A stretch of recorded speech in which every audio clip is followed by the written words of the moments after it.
Hello guys, welcome to my YouTube channel. Guys, 8 idioms that you must use to impress in Ielts speaking. So let's get quickly started without any delay, but do not forget to subscribe to my channel. So the first idiom is it is raining like cats and dogs. This statement means that it is raining heavily. So when you have to give a surprise or you have to exaggerate a chaos, you use this idiom. So do use that when you have to imply any extreme or intense situation in your IELTS speaking language test. For example, a statement could be, my sleep broke at 6 a.m. and it was raining like cats and dogs, which means it was raining heavily. The second idiom is, once in a blue moon, which is an idiom that implies the situation happens very rarely, not often. So, for example, we say that the time I have been living in Mumbai, I wake up early morning once in a blue moon, which means that I wake up early in the morning not very often, but a very few times in the year, or say once or twice in the year. So when you have to imply a situation that is not regularly happening, use this idiom. The third idiom is piece of cake.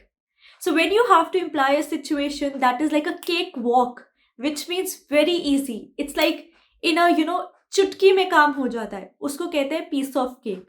For example, you say that I have been working on a project, but I completed it in 1 month as compared to my employees who worked for 3 months.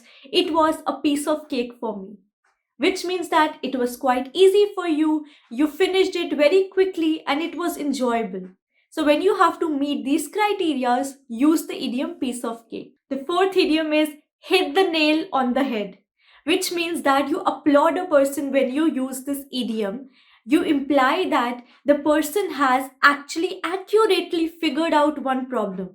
You're also appreciating his judgment, his logic.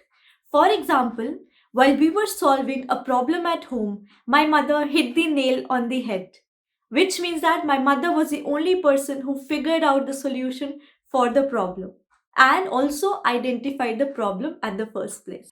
Fifth idiom is fishing for compliments, which means that you use this idiom when you have to seek a validation from somebody or you're trying to gain attention and compliments from somebody.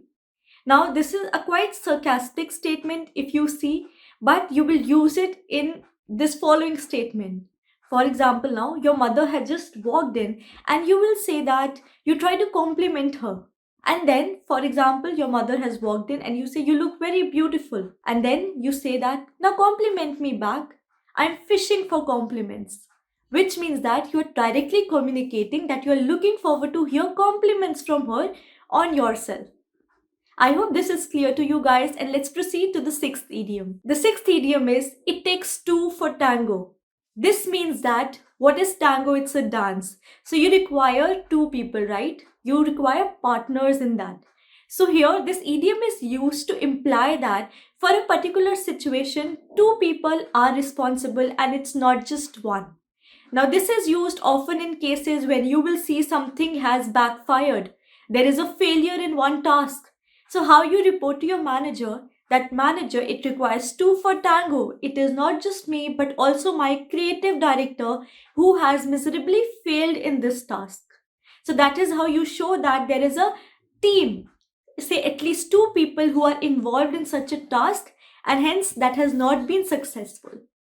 Now let's proceed to the next idiom. The seventh idiom is let the chips fall where they may. This sounds like dependency, right? A kind of surrender. So, yes, this implies that when you are not taking control of the outcome of the situation and you are depending on what come, may not, you will be fine with it. You have dealt with it enough and you're okay with what the result would be. So, now in this case, example could be I have been fighting with my friend and she has not been listening to me for an year. Now, let the chips fall where they may. I will still be positive. So this means that you have dealt with it, you had enough of it, and now whatever comes on your way, whether you secure your friendship or not, you're fine with it. So you are open to accept the outcome. let's proceed to the eighth idiom. A very common idiom, but I have to tell you here again because you need to use it, and if you hear it again and again, then you will be able to recall it on your exam day. So now this idiom is actions speak louder than words, which means that, quite familiar, right? Which means that you have to show your gestures, you have to show things through your actions and not just by words. So if you see in today's time, people prefer typing everything out. If they have to express love, emotion, insecurity, or say sadness, they type it out. But what is the person saying here? Actions speak louder than words, which means you have to be vocal about it through your actions. Try to show that if you're depressed, you will be showing in your actions that your face is in the sad mood. You're not able to do anything, you're very lazy. And if you have to do some good gesture for somebody, then don't just write it or don't just praise him. Rather, bring some gifts, try to create some aura around, create a event for that person to enjoy. So that is how you have to do it. So guys, if you like this video, and I hope these 8 idioms are clear to you and you're gonna use it in your IELTS speaking, do not forget to subscribe to my channel.